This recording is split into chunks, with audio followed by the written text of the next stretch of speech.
Hello दोस्तों, आज हम एक प्रश्न को लेकर आए हैं जो किसी ने हमसे पूछा है, किसी बच्चे ने, कि सर हम सरकारी जॉब पाना चाहते हैं, लंबे समय से प्रयास कर रहे हैं, लेकिन मेरे दोस्तों का तो आसानी से हो जाता है और मेरा नहीं होता है। मैं काफ़ी मेहनत करता हूँ, कई घंटों तक रूम में बैठ के पढ़ता हूँ, कोई गलत आचरण भी नहीं करता, ईश्वर को भी मानता हूँ, अल्लाह को भी मानता हूँ, परंतु हमें सरकारी जॉब नहीं मिल पा रहा है। मैं डिप्रेशन में चला गया हूँ। अब मुझे इस संसार में कुछ अच्छा नहीं लगता।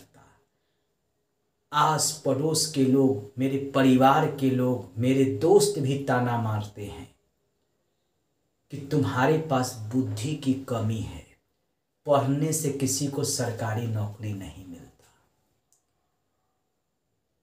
मेरे प्यारे बच्चों, इस बात को हमेशा याद रखना कि जीवन में आपने जो शिक्षा ग्रहण किया है, जो मेहनत करके आपने पढ़ा है, वह बेकार कभी नहीं जाएगा।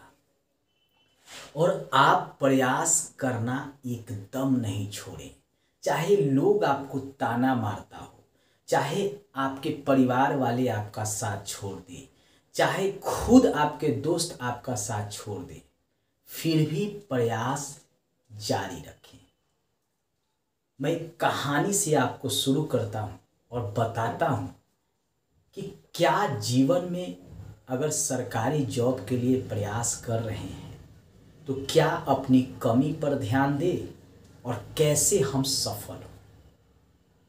मेरे प्यारे दोस्तों, आप जानते ही होंगे अब्दुल कलाम जो हमारे राष्ट्रपति भी रहे हैं, अग्नि की उड़ान जो उनकी एक पुस्तक है उसमें वह कहते हैं कि हम पायलट बनना चाहते थे, हम प्लेन उड़ाना चाहते थे, हमने एग्ज़ाम दिया लेकिन कुछ नंबर से मेरा नहीं हुआ। उनके जीवन में भी डिप्रेशन आया, उनके जीवन में भी उदासी आया, उनके जीवन में भी ये मन किया कि अब मेरे लिए कुछ नहीं बचा है, लेकिन उन्होंने प्रयास नहीं छोड़ा। और बाद में आपको पता ही है, राष्ट्रपति जो भारत का सबसे ऊंचा एक तरह से माननीय पद है, वहां तक वो पहुंचे, मिसाइल मैन के नाम से जाने जाते थे। क्या वह प्रयास करना छोड़ देते? क्या वह डिप्रेशन से बाहर नहीं निकलते? तो क्या आज भारत के लोग जानता?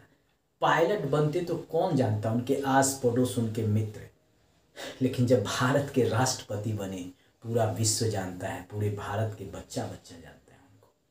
हो सकता है कि ईश्वर ने आपके लिए कुछ और लिखा है, आपको कहीं ईश्वर और पहुंचाना चाहता है और आपको उस राह पे ले जाना चाहता है, और आप जिस रास्ते पर चल रहे हैं वह हो सकता है गलत हो, लेकिन यह तो पता नहीं है कि ईश्वर किस रास्ते पर ले जाना चाहता है।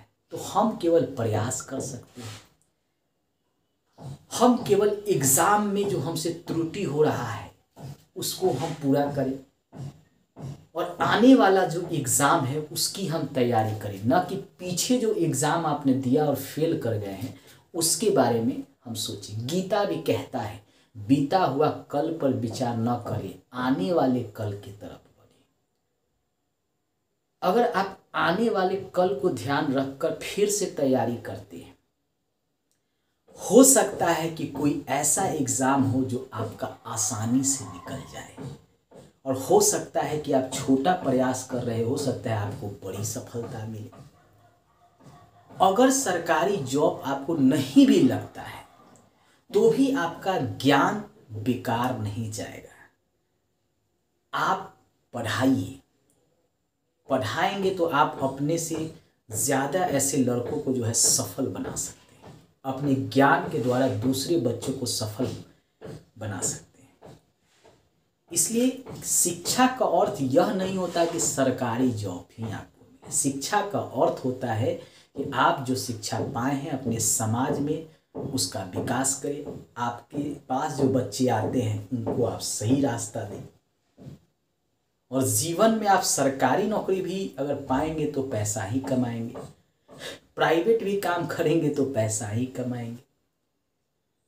तो मूल उद्देश्य जो है, आपको जीवन आपका कैसे चले आगे, रास्ता आपको कैसे मिले, वह होना चाहिए आपका मकसद, न कि डिप्रेशन में आकर आप अपने आप को ही समाप्त कर दें। बहुत सारे बच्चे हम देखते हैं कि सफल नहीं होते तो अपने आप को ही समाप्त कर लेते हैं। क्या इसकी गारंटी है कि आप उस सर्विस को पा लेंगे जो आप चाहते हैं, और उसके बाद आपके जीवन में डिप्रेशन नहीं आएगा, आपके जीवन में तनाव नहीं आएगा?